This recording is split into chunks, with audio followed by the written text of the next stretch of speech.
Forget everything you think you know about doomsday scenarios. Ragnarök isn't just a myth, it's a prophecy woven with the fiery threads of Surtr, the giant of Muspelheim. His arrival signals the ultimate destruction. A world consumed by an inferno of unimaginable power. Are you ready to face the giant who brings about the end of days?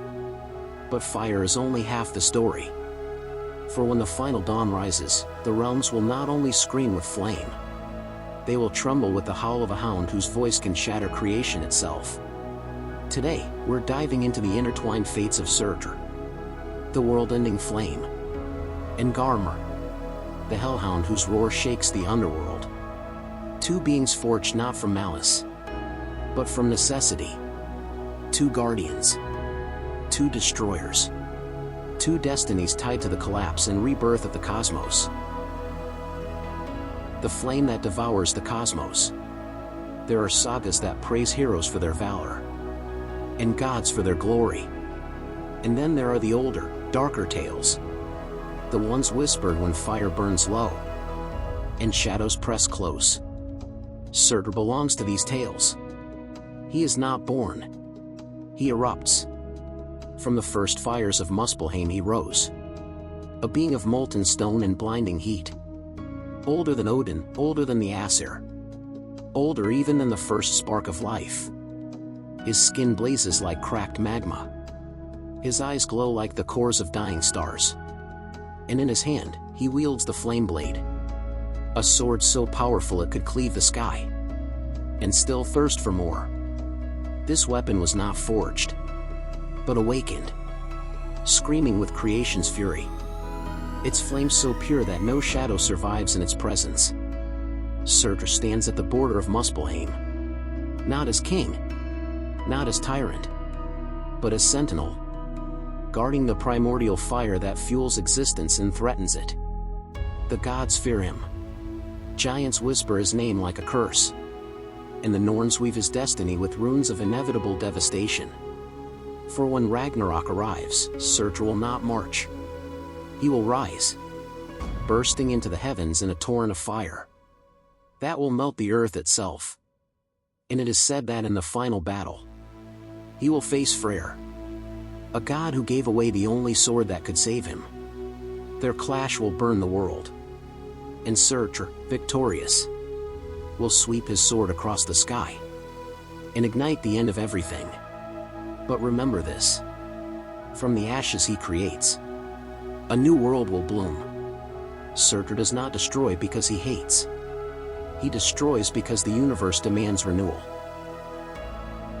The howl that shakes the underworld. Where Surtr is fire, Garmr is shadow. There are creatures who were never meant to be loved, yet without whom the cosmos would crumble. Garmr is one of them. At the gates of Helheim, where the breath of the dead drifts like frost on the wind, he keeps eternal watch. He does not sleep. He does not hunger. He simply waits. His fur is blackened by centuries of shadow. His muzzle stained with the lifeblood of those who tested the gates. His eyes glow like dying embers, the last light seen by any soul crossing into Hell's cold domain. Some whisper that Hell herself forged Garmr from her own loneliness, that where she rules over silence, he rules over boundaries. He is the first and last sound a soul hears in the realm of the dead. A growl older than words, older even than fear. And he is bound, not by mortal chain, but by prophecy. The Norns crafted his fetters from strands of fate itself, each link spelled with the same rune. Not yet. For when Garmr breaks free, Ragnarök will begin. His howl will shake the foundations of Yggdrasil. The dead will stir as if remembering life.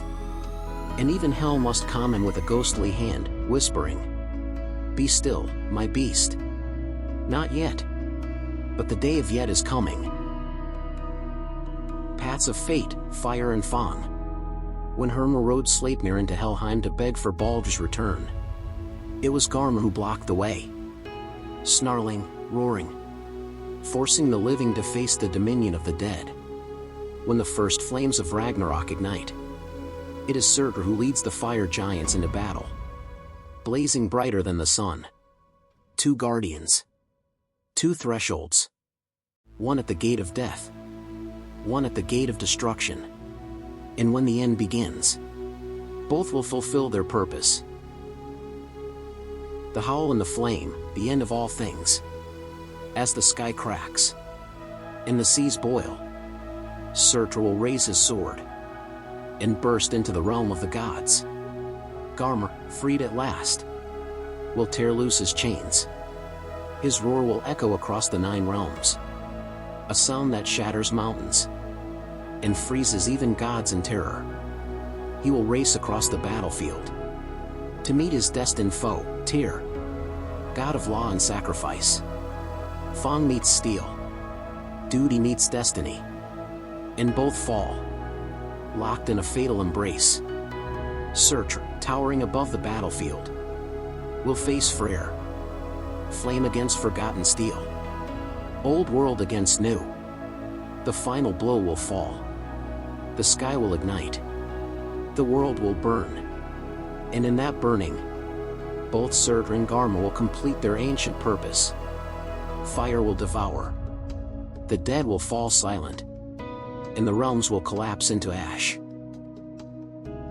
After the end, ashes and echoes.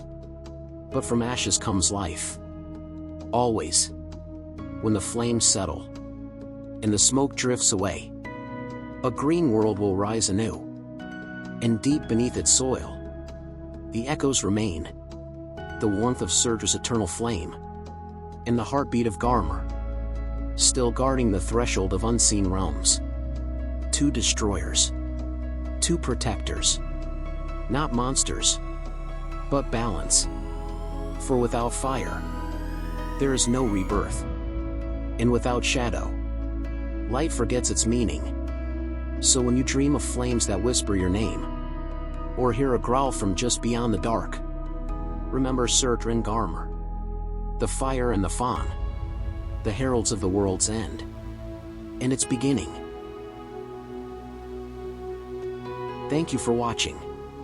If you'd like to explore more of the Norse world's hidden forces and forgotten beings, leave a comment below.